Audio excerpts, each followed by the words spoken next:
lui, il parle souvent de la prière en fait. Et il donne beaucoup de conseils en fait sur comment prier. C'est un peu un pro quoi.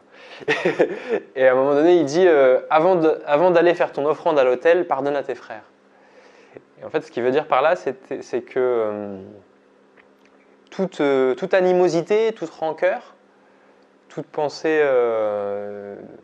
dévalorisante, dégradante ou douloureuse même à l'égard de quelqu'un d'autre s'imprègne dans notre esprit et génère une vibration qui va parasiter quelque part la libre circulation entre nous et la vie. Donc la loi d'attraction, ce dont on parle, la prière, c'est une loi vibratoire. C'est pas vraiment une loi de pensée quelque part, parce que vous pouvez penser quelque chose et vibrer tout à fait l'inverse en fait. Et vous aurez ce que vous vibrez. Vous n'aurez pas ce que vous pensez nécessairement. Vous aurez ce que vous vibrez.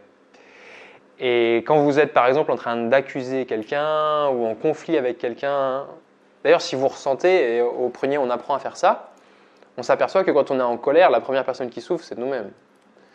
Parce qu'on vibre la guerre, on vibre le conflit, on vibre la division. Et on ne peut pas espérer que l'univers nous offre l'abondance si nous, on vibre un univers disloqué. Un univers qui s'auto-agresse. C'est impossible d'espérer qu'il y ait une réponse. Donc, l'importance de travailler le pardon, ou en tout cas la transformation. Et il y a une histoire par rapport à ça qui est par rapport au Dalai Lama. Le Dalai Lama, il raconte quand il a eu son process avant d'obtenir le prix Nobel de la paix, ils étaient plusieurs à être nominés, et il y avait notamment quelqu'un d'Europe de l'Est. Et il racontait qu'au début, il y avait quand même une forte aspiration de Dalai Lama, il voulait le prix Nobel de la paix parce que voilà, ça permet au message pour le Tibet d'être vachement valorisé, Et donc il pratiquait avec ça, il sentait qu'il y avait un attachement.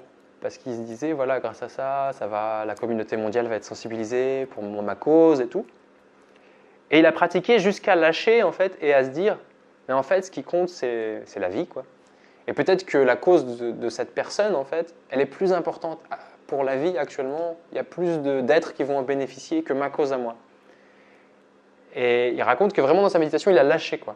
Et il a dit, ok, même si c'est eux qui obtiennent le prix Nobel de la paix, c'est ce qui sera juste. Et sincèrement, il en est allé à souhaiter profondément que si c'était ça qui était juste, eh ben, qu'il l'obtienne.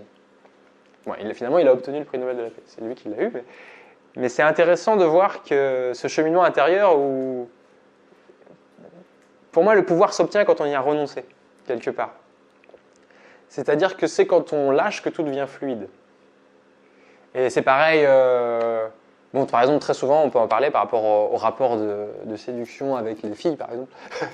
C'est souvent quand on lâche que tout devient le plus facile. Mais c'est pareil pour parler en public, par exemple.